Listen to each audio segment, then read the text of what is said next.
You invent the sports sedan. Race car drivers swear by it.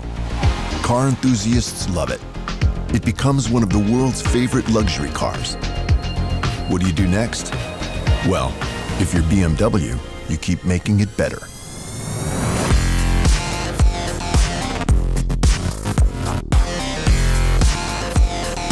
The new BMW 3 Series. Discover driving pleasure.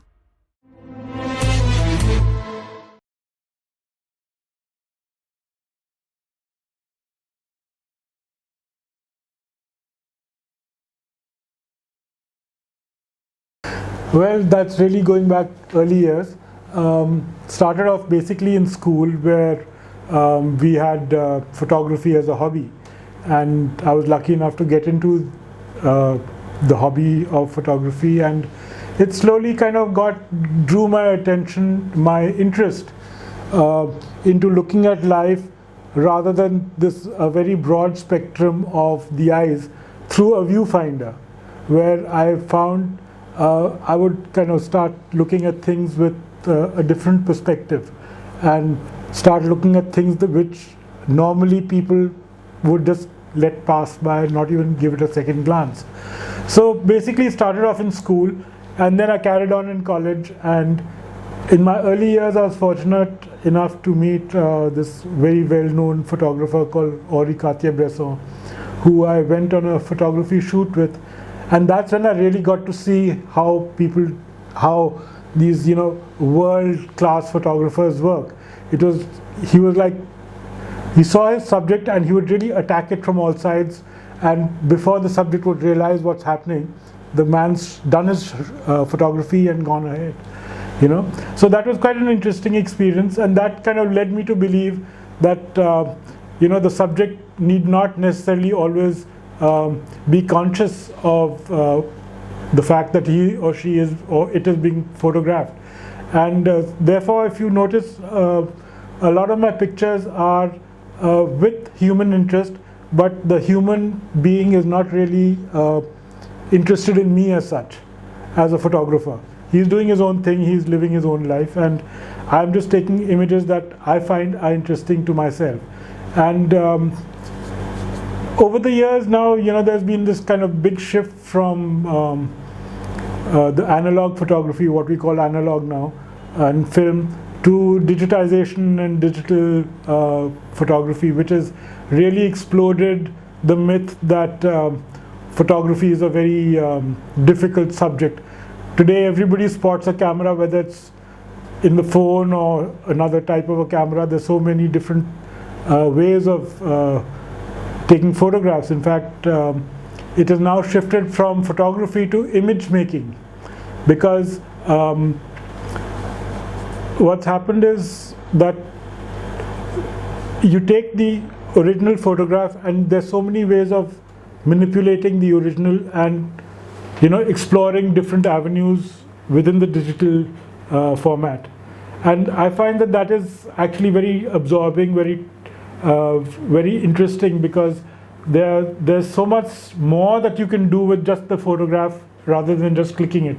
Of course, the basic of seeing the photograph when you click it, or seeing the subject when you click it, is also of prime importance, because not everybody who has a camera has the eye to take a good image.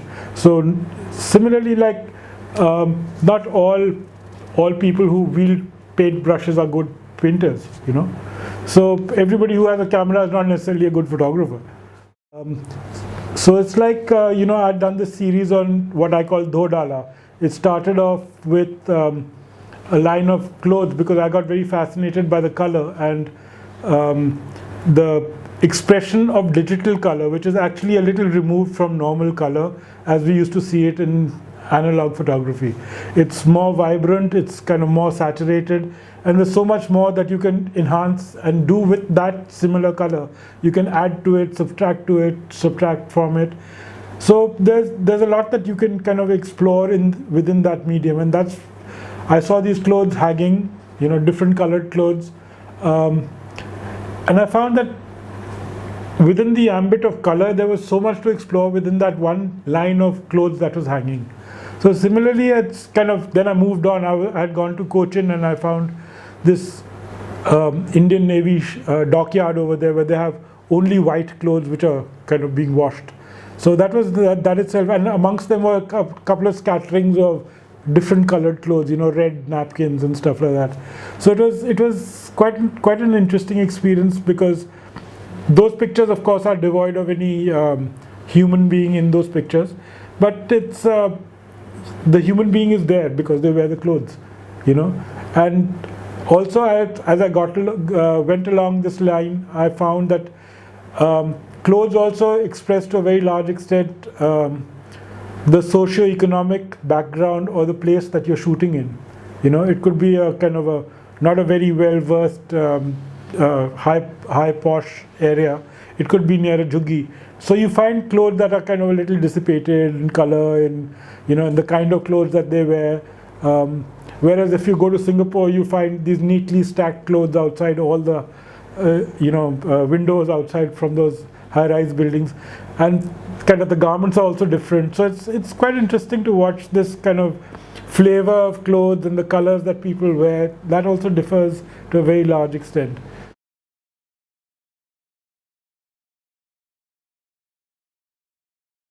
Well, it's pretty much in its nascent stage at this point in time, but I thought of, when I saw these clothes, I said, wow, they're really washed clean, really do dala in our language. And then I said to myself that, why do we have to just limit do dala to just clothes? There's so many more avenues in this life that we are living, which are kind of getting washed away, kind of. I don't want to elaborate basically on the political side of it, but things are evident as they go. There are lots of things that are getting washed away in our lives, to speak, and I've started exploring those avenues with the theme of Dhodala.